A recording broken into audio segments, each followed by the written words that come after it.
Cause all the hate ain't gonna work no more. I wish the world was run by love and absolutely nothing more. I was listening to a lot of OAR today, so you'll have to forgive me if I'm singing them. They're all like on the vid on the pod if you love OAR, if you even know who OAR is. It used to be such an underground thing, but I think they're popular. But maybe they're underground again. I don't know. I don't know much about music anymore these days, which is why we'll be discussing the Grammy nominations coming up on this episode. Plus, pressure is on Donald Trump now to release those Epstein records we were talking about during the election, during the campaign. Diddy's got a new attempt at bail, despite some new revelations. It's a new day. There's always new revelations. Speaking of which, do you guys know music? Zach Bryan, he's like a country artist. He broke up with his girlfriend, who's a blogger, podcast person at Barstool, and it's making some huge news. He wanted her to sign a $12 million non-disclosure agreement. That's a lot of money. That's like Diddy status money. I'm not saying Zach Bryan's a Diddy, but I'm saying that's pretty expensive. Speaking of which, the most expensive airport beer. I know you woke up this morning going, I get a lot of knowledge from the AOA podcast. I wonder if he's going to cover what the most expensive beer at any airport is in the country. And today is your lucky day because we are. There's a huge restaurant chain merger going on. You won't believe these two restaurants that are getting together. And this wacky story about a concussion breakup engagement. If you notice here, after the first two topics, well, maybe not the Zach Bryan thing, fun returning to the podcast post-election. I can't wait. I'm excited. I hope you are.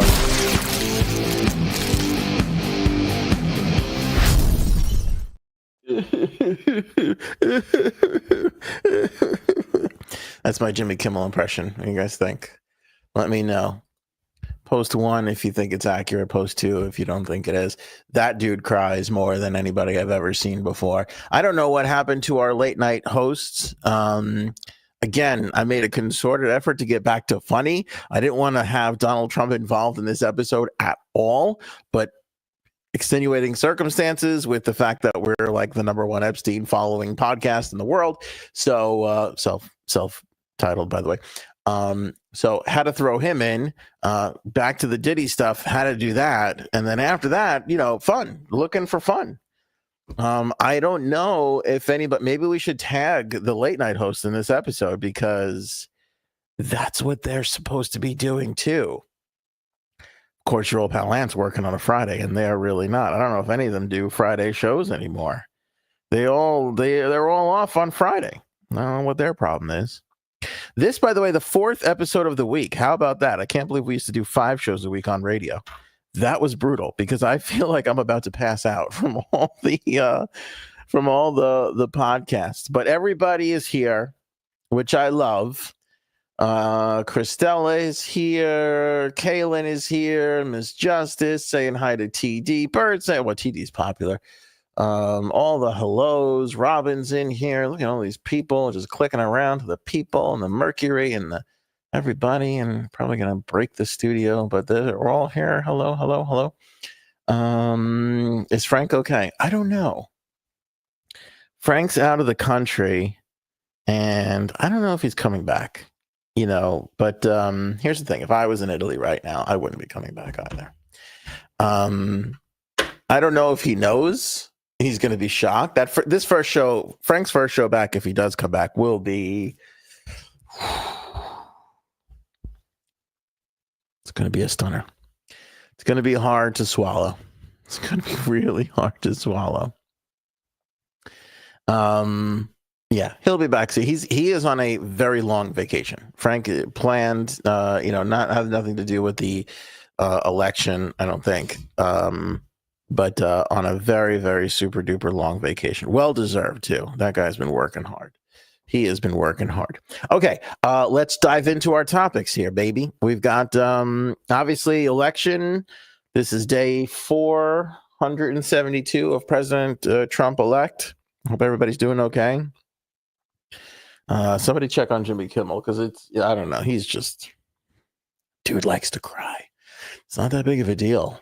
It's not that big of a deal. He's not even one of the, well, I guess as a media person, he might be affected, but I'm just saying there's a lot of other people that could be depressed. Jimmy Kimmel, not so much. I feel like every time anything happens, good or bad, Jimmy Kimmel's on TV crying.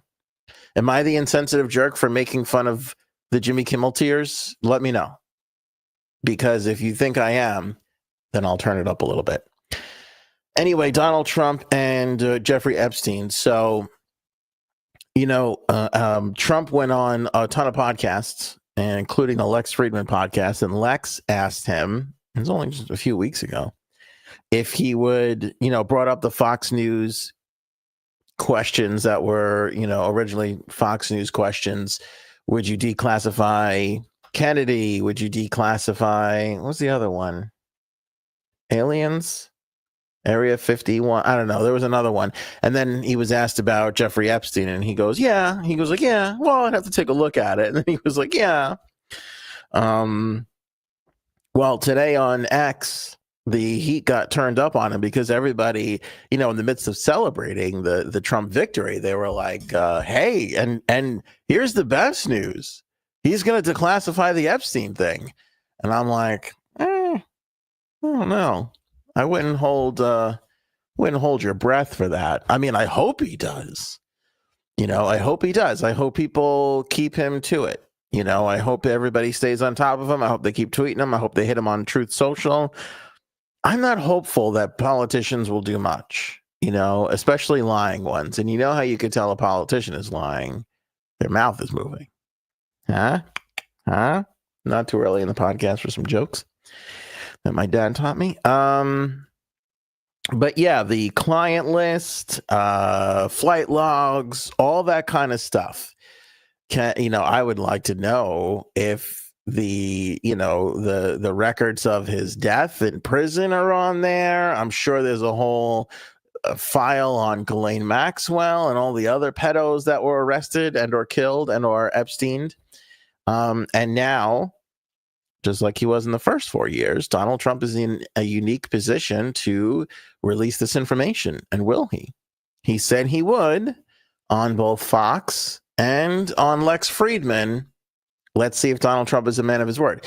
Obviously, he's got some more important stuff to do, like shore up the border, make Jimmy Kimmel cry.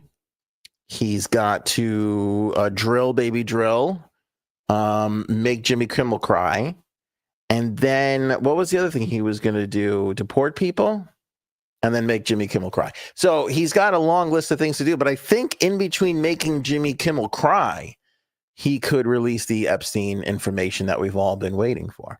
And wouldn't that be nice? So I love that X today, because again, what was the election? Tuesday. So Wednesday, celebration time. Thursday, let's all laugh at Jimmy Kimmel crying.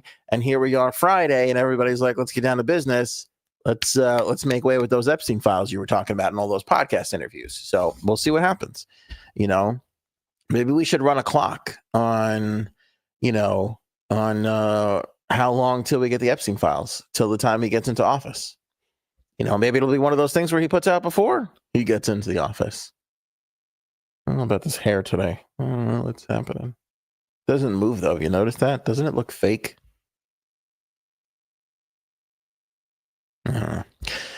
And it's been great hanging out 4 days this week. It has been nice, hasn't it?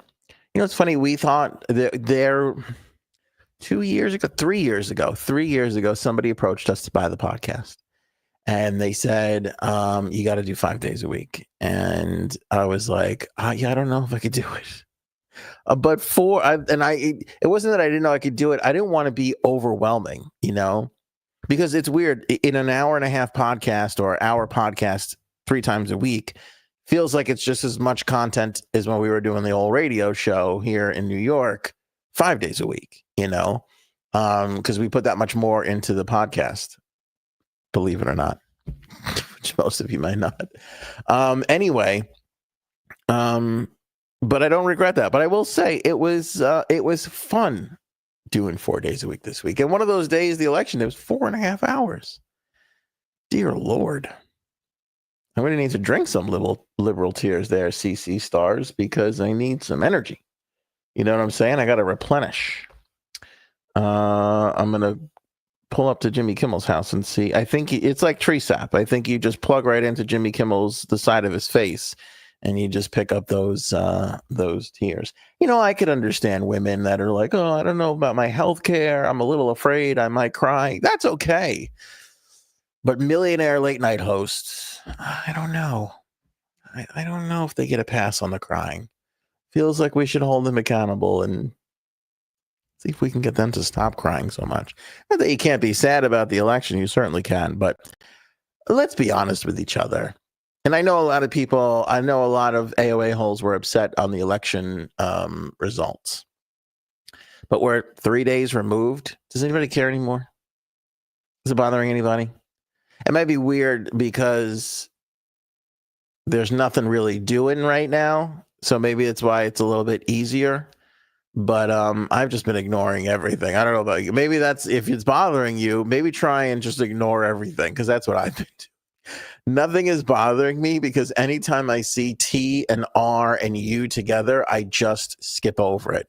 Whether it's Truth or The Truman Show. I've stopped. I was going to, and I just, no, I can't. Anything, as soon as I start reading TRU, I just go, no, I'm just skipping it. So if there's things that are bugging you, if it's still, Robin, it's still bothering you, Miss Justice is still bothering, try ignoring it. Try head in the sand. Try Ant's new head in the sand method to see if that helps out at all. I think that might be, or alcoholism. You know, if you don't want to actually put your head in sand, there's always alcoholism there for us. We can always turn to the drink, as they used to call it back in the 1800s. We lost them to the drink. It was kind of an Irish accent-y a little bit there. Felt a little racist on my part. I'd like to apologize to my Irish friends. Moving right along to Sean Diddy Combs. So his lawyers are attempting to bust him out again. Seems crazy. And this time they're saying that they've put together another bail package, because that's kind of what you have to do in these situations. You gotta propose a bail package, and they say this is a far more robust bail package. If that makes any sense. I know when Jimmy Kimmel heard about the bail package, he started crying immediately. He was like, that's a lot of money. Anyway, still want to throw $50 million at the problem. They're willing to pay. Diddy is willing to pay $50 million in bail, but he's now offering strict around-the-clock security monitoring and near total restrictions on his ability to contact anyone but his lawyers. Who is buying that? How do you even do that? Do you put yourself on stream 24 hours so people can watch and review who you're speaking with? What are you going to say? Here's my phone. I promise not to call anybody. Like, you're not a millionaire who has 14 other phones, you know? Well, this is a good point from Miss Justice. When your head is in the sand, your ass is up in the air. That's true. That's true. These wheat thins are making me thirsty. I'm out of wheat thins. I was thinking about that the other day, Rob, when you were like, what did you say? I'm out of wheat thins, or I need more wheat thins. These pretzels are making me thirsty came to my mind. I was like, these two lines could have been interchangeable, you know? I'll tell you what. If you're drunk, ass up in the air, it's better to be drunk. Better to be drunk because you never know what's going to happen to you. Yeah, face down, ass up. That was Andrew Dice Clay's old bit. I am officially out of wheat thins. By the way, here's another thing that might make you laugh. Andrew Dice Clay on social media. He posted just him flinging leaves up in the air the other day and smiling like a 6-year-old child would who flings leaves up in the air. There's something about that old funny man that just, with his big, huge junior soprano glasses, it just makes me laugh. Anything he does just makes me laugh hysterical. So if you don't follow Andrew Dice Clay on social, the Garden Specials, Ford Fairlane, Entourage, I mean, you name it. Just him rolling around New York City, filming himself on social is some of the funniest shit he has ever done. It is genuinely hysterical. Genuinely hysterical. Excuse me. All right. So back to Diddy. So robust, strict around the clock. Here's the thing. This is, if I would just love to be the judge, because if he came to me, his lawyers, and said, we're proposing strict around the clock security, I'd be like, oh, we have that already. It's called prison. I don't know if you know about it, but it's called prison. And just because your client has millions of dollars doesn't mean he gets to get out of it. Okay. He should be in there with everybody else. The lawyers for Diddy are also citing new evidence that makes it clear that the government's case is thin. The lawyers said the evidence refutes the government's claims that a March 2016 video showing Combs physically assaulting his then girlfriend occurred during a coerced freak-off, a sexually driven event described as the indictment against Combs. So they wrote that the encounter was instead a minutes-long glimpse into a complex but decade-long consensual relationship between Combs and his then girlfriend. Yeah, great. I don't care if it's a couple of minutes. It was the worst beating that I have ever seen on camera of a male against a female.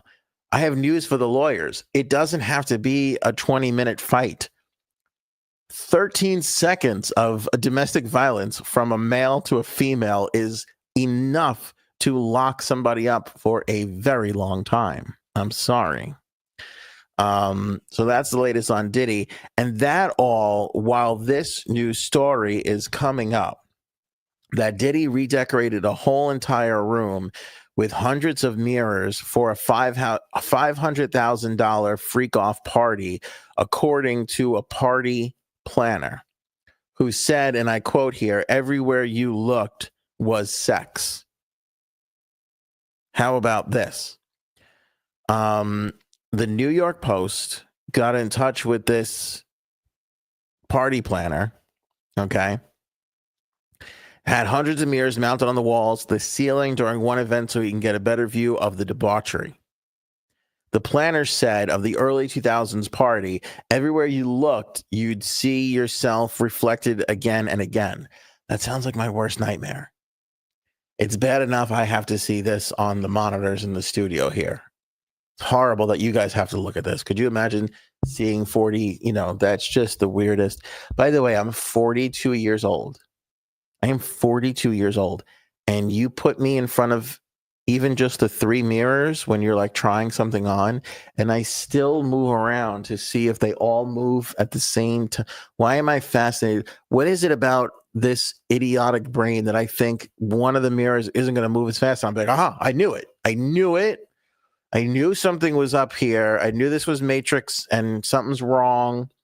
I don't know what that is. Do you ever notice that? Like whenever you're around multiple mirrors, like a fun house or whatever, you're just going to go like this and look around to see if something is not moving at the same time that it should be. Why? What is that? What is that? That's almost as dumb as when somebody says it's raining and then you go like this, as if the rest of your body cannot feel moisture falling from the air. It's just one of these dumb human things that we do. I don't know. Anyway, this planner said you can imagine what it would look like when people are naked and having sex on the floor, on the couches, wherever.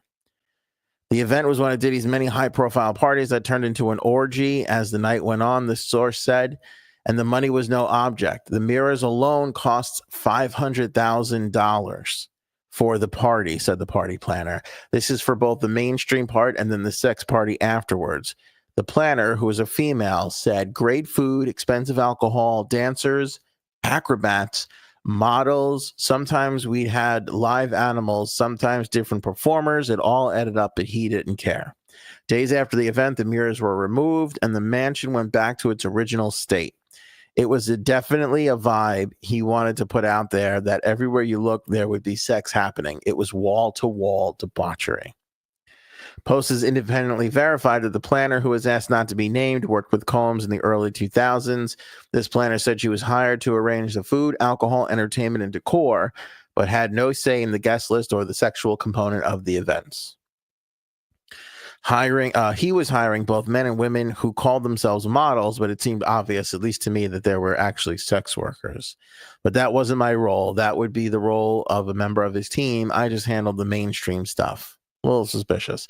I appreciate the information from somebody like this, but also you could have called somebody. You know what I'm saying? I mean, again, I hate to be that guy that's like, ratting people out, but you probably could have called somebody. The post itself, along with many other outlets, has viewed 24 videos of raucous sex parties, which appear to be footage of Diddy's freak-offs, which were tied to oftentimes to mainstream events such as the Video Music Awards from MTV and Super Bowls. In one video, it appears that Diddy himself took part in the action, holding a camera from his point of view, while he appears to be engaged with sex with a woman. The alleged behavior is consistent with similar allegations made earlier this month. I don't know what this evidence is that his lawyers are putting together. I have no idea. But, I mean, there's tons of videos floating around, and everybody feels like they have him dead to rights. So I don't know where he's getting this I can get new bail thing from, I don't even know. But he seems to still think so. So I guess let him try. I mean, his lawyers are probably like, what's that? Yeah, sure. All right, we'll give it a shot, buddy. We'll put together a new robust package, as they sit there and just continue to add on to the money that they're pulling out of this idiot, What is this? I thought that was what was being alleged, but I'm really still.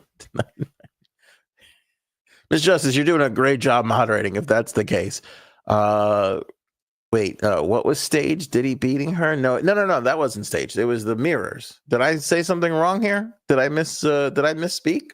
I'm not entirely sure. Don't mind me just taking medication for sciatica or something like that. I don't know. I don't know what's going on in the chat, but it's Friday night and everybody looks like they're having a good time, which is good. All right, so there's the Diddy stuff. Videos continue to go around. We haven't heard from Tony Busby in a while. I'd love to get him going. That would be nice. Grammy nominations announced, and I started going over the list, and I just thought to myself, man, I used to be young and into music. I don't know what happened. I don't even know. Thank God I know who Billie Eilish is, because I feel like if I didn't know Billie Eilish, I'd be totally out of it. 67th Grammy Awards coming up. This morning they announced the noms. Beyonce, Taylor Swift, Billie Eilish continue their domination. Beyonce, the all-time Grammy winner with 32 trophies, leads with 11 nominations. Did she come out with an album? That's the other thing too. People drop albums, and if it's not in the last 2 or 3 weeks, I'm like, was that this year? Did that count? Is that still now? Does that count for this? Beyonce's got 11 nominations. Taylor Swift and Billie Eilish picked up 6 and 7 nods, respectively. Beyonce is up for Album of the Year with Cowboy Carter, Swift for the Torture Poets Department, and Eilish for Hit Me Hard and Soft. Is that the one where she talks about banging Charlie XCX? Is that the one? Because that was a good song. I mean, I never heard the song. I just saw the one clip where she's like, I like Charlie XCX. Or was it the other? Was it Demi Lovato she's singing to? I can't keep track of it all, people. You know what I'm saying? If it's a Dave Matthews thing, I'm all over it. I'm your guy. Once we get into Billie Eilish, I can pick her out of a lineup, but that's really it. You know what I'm saying? Anyway, I think she liked the girl's underwear. I remember that being a part of it. And also, guys, don't forget when one girl comments on another girl's underwear. That's something that just stays with you forever. 2 of 2024's rising divas, Sabrina Carpenter and Chappell Roan, both of whom I thought was Taylor Swift when I heard their songs on the radio. I'm like, Jesus, Taylor Swift is pumping out a lot of fucking songs this year. Turns out it was Chappell Roan. Okay. No, it was actually Sabrina Carpenter I was more confused with. Chappell Roan I'd heard of. They both received 6 nominations each, and they'll be in the Best New Artist category, so that'll be a slugfest. I'm trying to think. I like Hot to Go. I don't know if that's Chappell Roan or Sabrina Carpenter. I think it's Sabrina Carpenter. Also, does Sabrina Carpenter have that song where it's like the dude's cheating on her and she tells the other chick, like, good luck tasting me or something. It's very vulgar for her. That's another reason why I'm getting old. Like, those things, all of a sudden, I'm like, well, that's very vulgar. Does anybody know what I'm talking about? Where the lyric is like, good luck tasting me or something, some shit like that. Do you guys know what I'm saying? Somebody reach out to me or I'm going to start crying like Jimmy Kimmel. Because now I feel weird for even bringing it up. I feel like a creepy old man weirdo for even saying it. But I heard it in like the supermarket the other day, and I'm like, am I hearing this right? Is that what this is supposed to be? I'm getting a lot of no's from.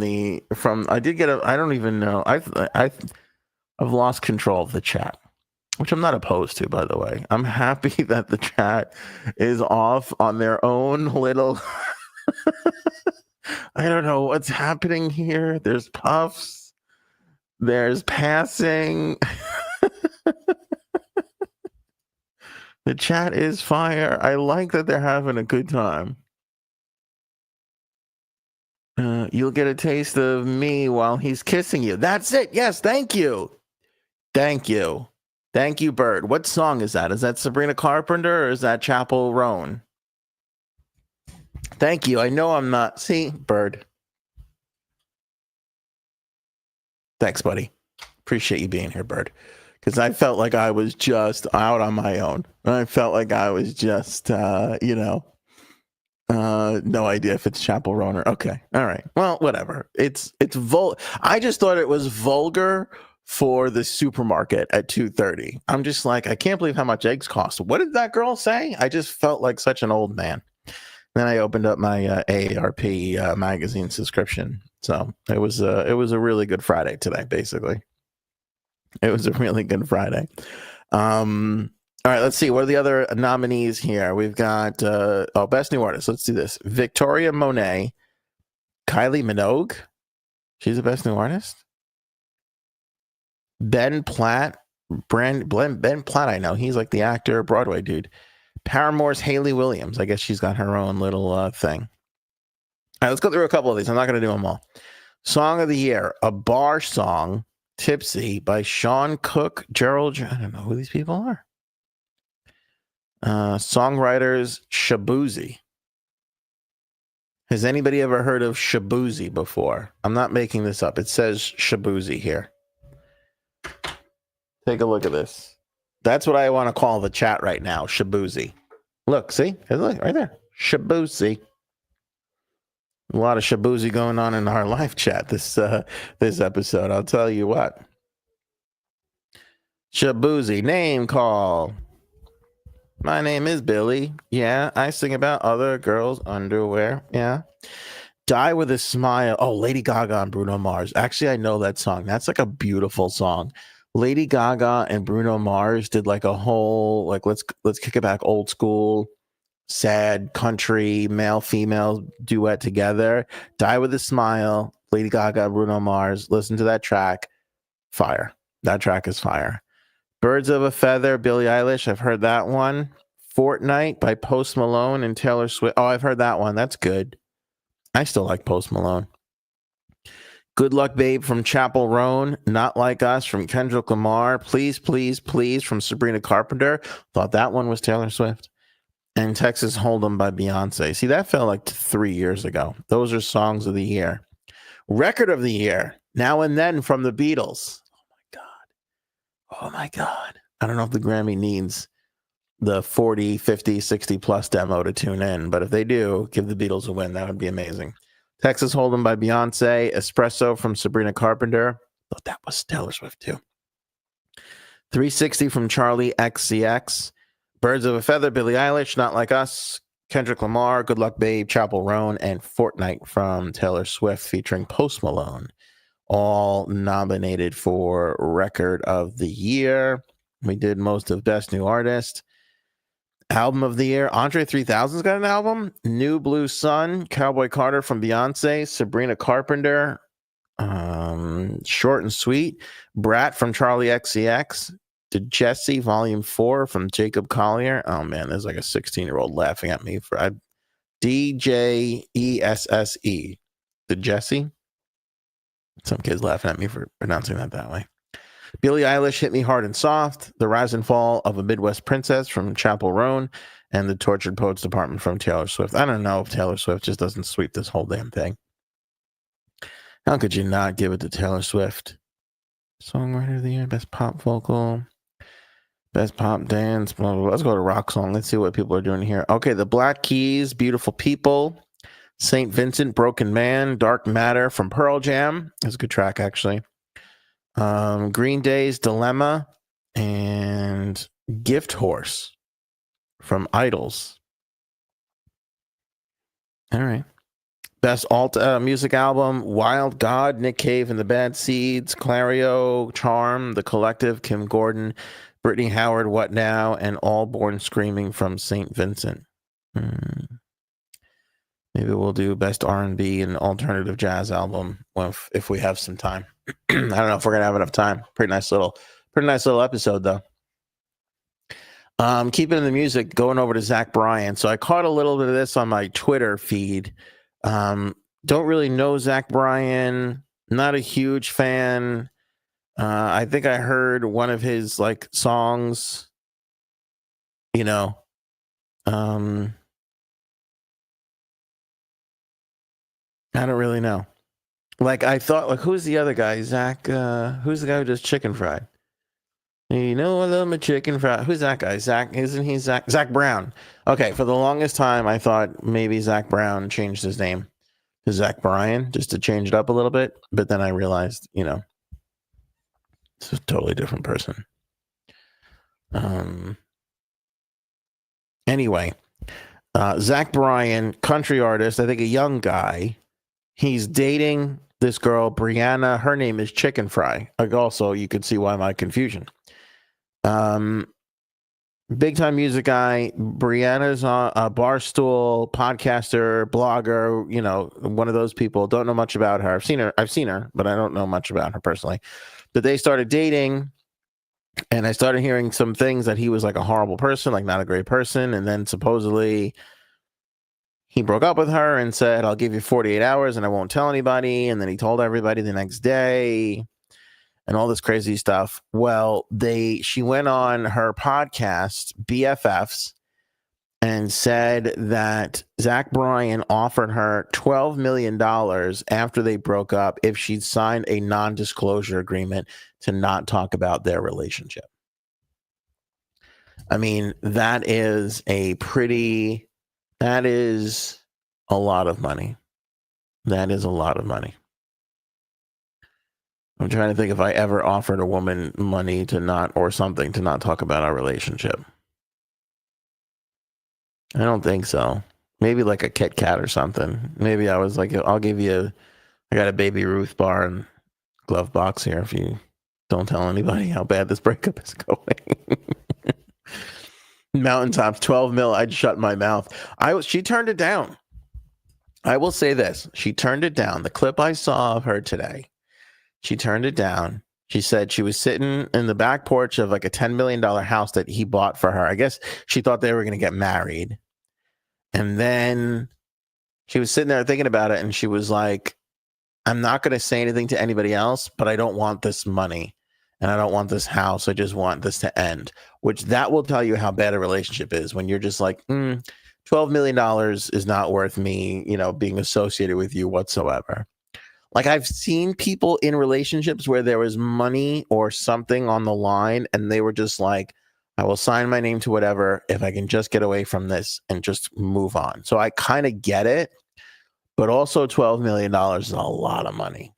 The person I know wasn't walking away from $12 million. I don't even know what they were walking away. Probably nothing. I don't really know, but $12 million. She must be doing all right for herself. She must be pulling in some podcast dollars over there if she's turning down 12 milli or it's just like a horrible thing. I saw another story because now as soon as you watch something on TikTok, they give you the next thing. She told another story where it was her birth or the day before her birthday and they were sitting around a fire and he started kind of getting nasty with some of her friends and family. Again, the day before her birthday. And she was going to stay up till 12 so they can start the birthday celebration because, you know, I don't know if you know Brianna Chicken Fry. She's a young white female. So birthdays to them are a month and a half long. Just ask our own J Sams. We're still celebrating her last birthday, and we'll stop for a day, and then we'll celebrate her next birthday. I believe that's the schedule and how it works. So anyway, she sees that he's starting to get nasty, so she's like, hey, let's go to bed. And then she goes to bed and gives him like the come on, and he stays up. So she goes to bed hoping he'll follow. She falls asleep, wakes up an hour or so later, and they're all like screaming at each other. Like, this guy was like apparently nasty. So the guy, what's his name? Dave from Barstool. He went to go to a show. There's another clip I saw, and the guy was like, oh, you can't be here. So he booted her boss, who's famous, out of his dressing room because he didn't want him in there. This is crazy, look at this, Mercury. I've walked away from several thousand, but millions, I don't think I can walk away. I'm starting to feel a little bit of low self-esteem because nobody's ever offered me any money to just keep my mouth shut. Nobody's ever been like, just don't say anything about this.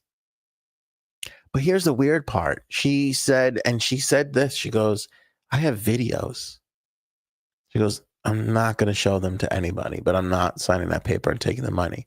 I'm kind of like, maybe you should talk to somebody because you're doing what he's asking for nothing when you could be getting paid for it. You know what I mean? That seems kind of nuts. But to me, that tells me she's kind of holding on to that just in case one day she's got to drop it. Just in case things get rough and she's got to put it out there. She might be doing it. Mountaintops, I've been meaning to ask for about 2 weeks now, Anthony. When you cue the videos, what are you humming? I have no idea. I'm always humming what's in my head, and I don't know. Next time I do it, just ask me what it is, and I'll try and tell you. I know sometimes I go, I don't know what that is. Is that what you're talking about? Because I have no idea what that is. I have no clue. Fucking Robin, 12 million buy you a lot of wheat thins. It's going to buy you a lot of wheat thins. It's not going to buy you a lot of beers at the airport because there's a new report out there. The most expensive airport to get a beer at is LaGuardia Airport. Now, this is a little shocking because when I saw this article, it said a New York City airport, and I just automatically assumed it was Kennedy. If you're not familiar with New York, we have 2 major airports, kind of 3 if you count Newark, right? But Kennedy is international, so it's huge. LaGuardia is domestic, and it's tiny. It's like tucked into a weird part of Queens that nobody really likes to go to. They just drive past it really fast. I mean, the Mets are close by, so again, people drive past it really fast. And you land in LaGuardia, and you think we're going to wind up in the water, and sometimes planes do. But good job, Sully. But anyway, it's just a weird. And then it was a shithole. It's a shithole, LaGuardia. And then they redid it, and it's like super bougie now. And now I can't believe that they're that they're now like the more expensive place. What the fuck is Sloppy Joe talking about? Does anybody know how high this motherfucker? What is happening here?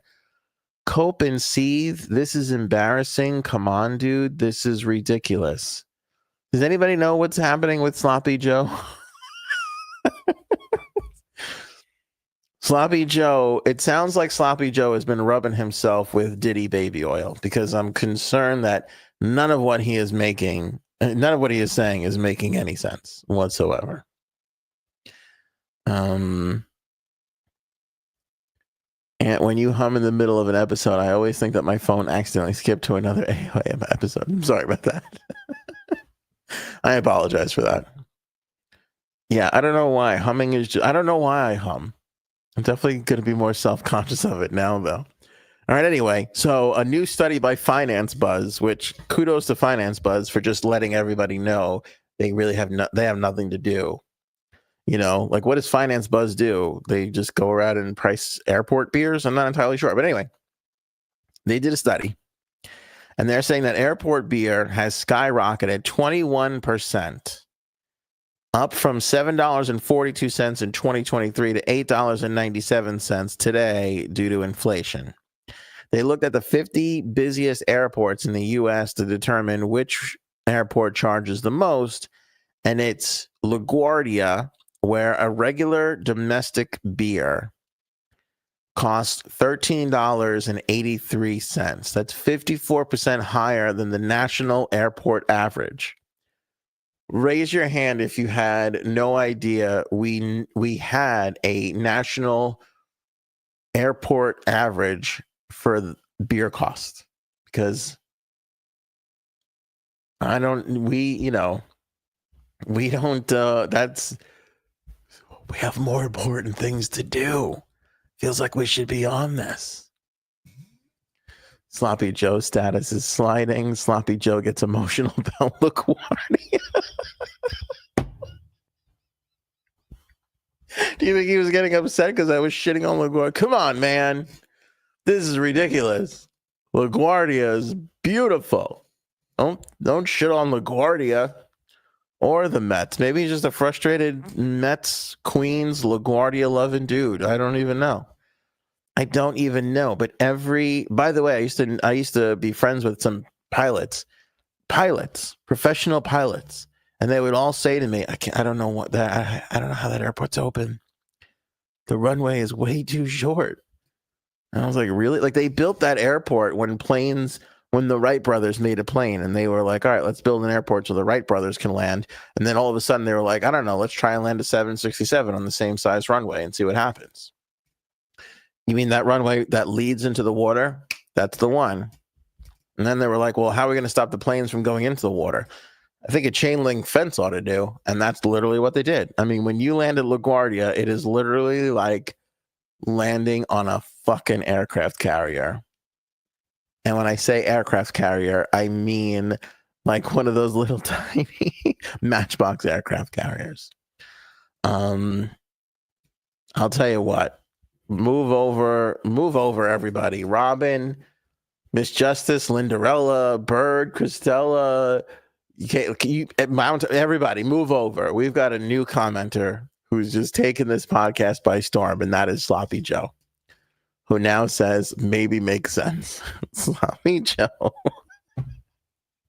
has risen to the top of the AOA comment section, because here's the other thing I'm noticing about Sloppy Joe: 3-word answers. Have you noticed this? They're all just 3-word. I can't believe we're 4 seconds into our relationship with Sloppy Joe, and already there's a conspiracy theory on why does Sloppy Joe always use just 3 words. Has anybody noticed that? Has anybody noticed since he started commenting 14 seconds ago that he can't muster up more than 3 words?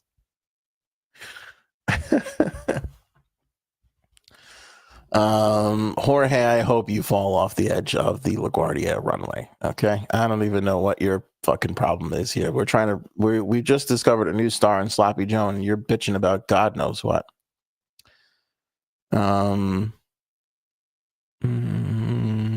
Okay, here's more than 3 words. If you're so hilariously correct, talk me into oblivion. If you can't, accept defeat. Is he watching a different episode? What's happening? Can anybody else? Can you guys hear what I'm saying? Do you hear what I'm saying? Or are you guys watching? Is there an old episode playing right now? I don't know what's happening. Live, laugh, love. That's how Sloppy Joe likes to communicate. 3 words only.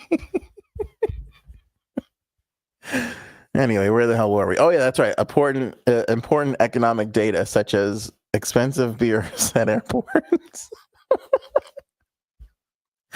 Where was I? I don't even know. Okay, here we go. A 24-pack of Bud Light and Miller Lite, 24-pack on average in New York cost $16.72. That's like $3 more than a single beer at LaGuardia. And by the way, we are talking about domestic beer like Bud Light and Miller Lite, which is barely beer. It's yellow water. It's yellow water for the most part. Finance Buzz reported that San Francisco International Airport has beer for $12.61, and Fort Worth International Airport Has beer for $11.99. JFK, by the way, in case you guys were curious about the heated New York rivalry of airports, $11.82. So next time you're planning a trip out of New York and you think to yourself, what's going to be the cheaper option? Know that a beer at JFK is $2 less. So keep that in mind. This is massive news. I can't believe this wasn't front page stuff in every newspaper across the country. But 2 major restaurant chains are joining forces together to combine and make one restaurant. Now, the 2 restaurants are not going away. They're still going to be both restaurants, but they've announced that they're going to open up a joint restaurant together, and they're going to do this like a test run. And the first location of this test run is going to be in Texas. Texas, St. Louis, all these places always get these like testy, they get like a new crazy, wacky, fast food item, and they always release it in these test markets. It's never New York. I'm not complaining. New York is the greatest place. There's so much food. There's so much culture and museums and shows, and we're so fortunate. But we never get things first. We never get things first. In Seguin, Texas, Seguin. I've never even heard of that place. But they tell me it's in Texas. And so these 2 chains that are going to come together and next year in 2025 open up a location in Seguin, Texas is Applebee's and IHOP. Applebee's and IHOP is the greatest collaboration since KFC and Taco Bell came together. And let's not forget, lest we forget, when you get that KFC, Taco Bell, Pizza Hut Express, because then you've reached heaven. That's what I think heaven is. You die and you go, am I going to be okay? And then you get to the pearly gates and you look to the right and there's a Pizza Hut Express. And you think, if I lean my head, am I going to see a KFC? And then you do. And then you see a Taco Bell. You've made it to the mountaintop. Huh? See, Foxy and Friends says Apple Hop. See, the first thing I thought of was iHopplebee's, because I'm like, oh, this is genius. They should call it iHopplebee's. Apple Hop's not bad. Apple Hop is pretty good. In the comments below, in the live chat, Foxy Friends versus your old pal Ant, don't be biased. Be honest. Do you like Apple Hop or iHopplebee's? Because I love Foxy Friends, but I feel like iHopplebee's was the move. I have a photo of this for everybody, just so you can see. They're not going to combine the names. It is literally going to be 2 restaurants side by side with no wall separating them. The CEO of the restaurant group that owns these 2 huge chains says that they're going to share a kitchen. So, you might, I don't even know what Applebee's is known for. Chicken fingers. So you might get waffles and chicken fingers right now. It'll be so fucking good. Oh my God, I'm so fucking hungry. But how weird is that one person's going to be dining on a pancake and an egg, and on the other side, you got those really delicious chicken egg rolls that they got over there. It's so bizarre. It is so bizarre. Isn't it weird to look at that? It's like on the one hand, you're having breakfast, and then you look over, and it's a sports bar and grill. The fucking game is on TV. Like, they literally, look in this photo, it's not, they literally this is a concept, it's not real. They fucking photoshopped the ESPN and on the TV. Seems crazy to me. iHopplebee's is a condition. My aunt died of iHopplebee's. I'll have you know. It's no joke. Don't joke around about that. She was fine one day, went to the doctor. You have iHopplebee's. 2 days later, dead. Was really still having a hard time getting over it. Smoking a pancake, bonging a blitz. Yeah. So, as a podcast that broadcast everywhere in the world, it's hard for us to actually ever physically gather in one space. But I will make you this promise: if iHopplebee's lasts more than 2 years, we will go down to Seguin, Texas, and we will hold an event there and have our first ever meet and greet at the iHopplebee's. I can't think of a better place to be. I just can't think of a better place to be. We'll get together. We'll have iHopplebee's. We'll get some food. And then hopefully if Sloppy Joe shows up with some of that Diddy baby oil, we'll rub it all over ourselves. We'll get all kinds of fucked up. And then, not sex orgy, hold on. We'll be like, let's go back to iHopplebee's and get some more food. And we'll be in there all fucked up and having ourselves a food off instead of a freak off, which would be great. What's now Dine Brand? Is that the people who? Yeah, that's right. Oh, smart guy, that Bryan the Cannon Bannon. You got it right, my friend. Dine Brands, yeah. Their CEO, John Payton, said that the company is eyeing 15 sites for the joint IHOP Applebee's restaurants. I don't know I don't know how much Diddy baby oil John Payton was rubbing all over himself when he thought, you know what we should do is just for no reason combine 2 of our restaurants. Let's see what happens. Is this a good idea? Fuck if I know. We're just gonna, we got to do something, right? I'm a CEO. Feels like I got to do something. I said, let's open new stores. People were like, eh. I said, what if we opened up one store with 2 restaurants in it? And then people were like, holy shit. So granted, we were on ayahuasca at the time, but still everybody in the ayahuasca room loved the idea. So now iHopplebee's coming 2025. Everybody get super duper excited. Do we hit it all? Oh, okay. Last story. Last thing. Concussion breakup engagement. I didn't really read this. This is one of those things where I read the headline and then I go, nope, stop, bring it to the podcast. Headline was, my boyfriend forgot I broke up with him after getting a concussion. Now we're married. Does anybody believe this? Excuse me. A Utah couple, well, now it all starting to make sense, right? I mean, I'm not 100% sure, but I think Utah is location number 2 for Apple Hop.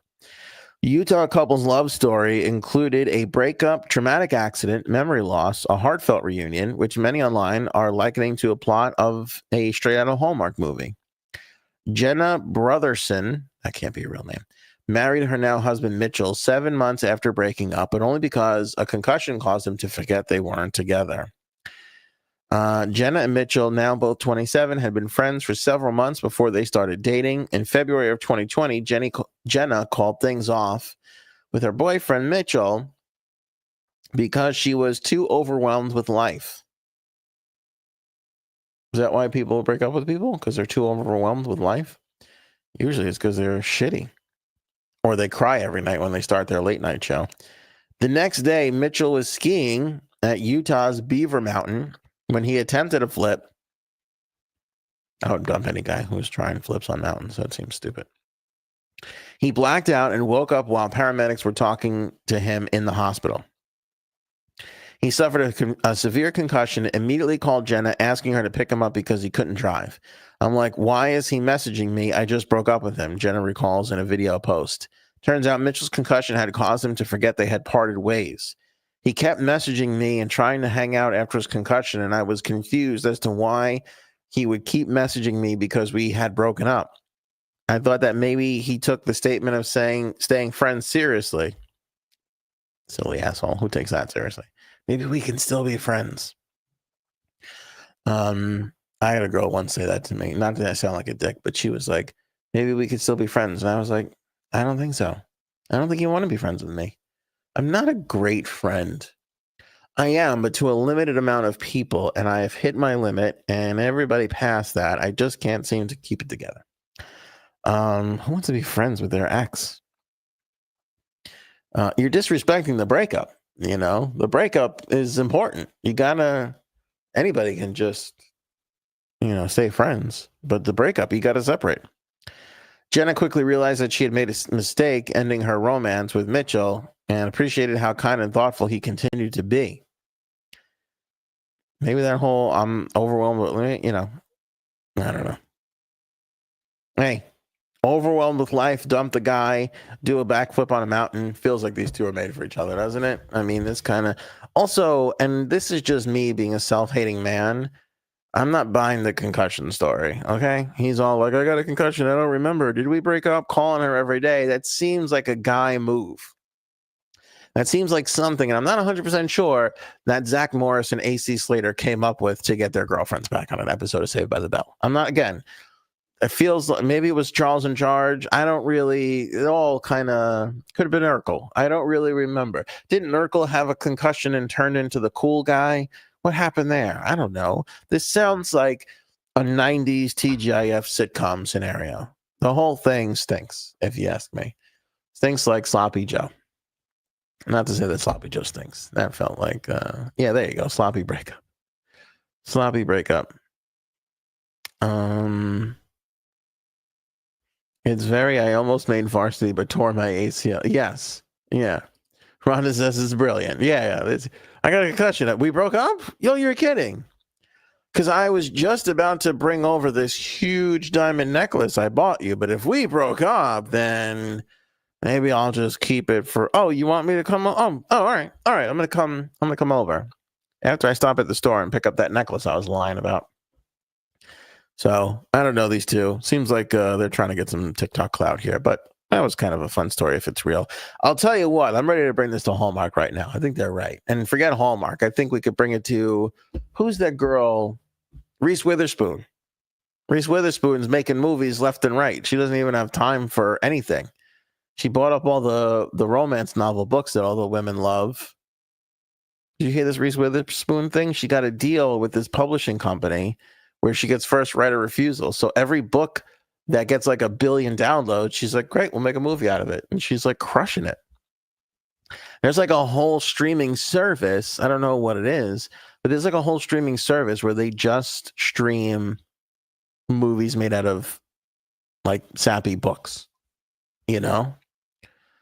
So me and Reese, I'm going to try and get a meeting with Reese and see. She is friends with Jimmy Kimmel, so this whole episode might put it all into jeopardy for me. But I would think it would be great if we could get this in front of Reese Witherspoon. She can make a big movie out of it.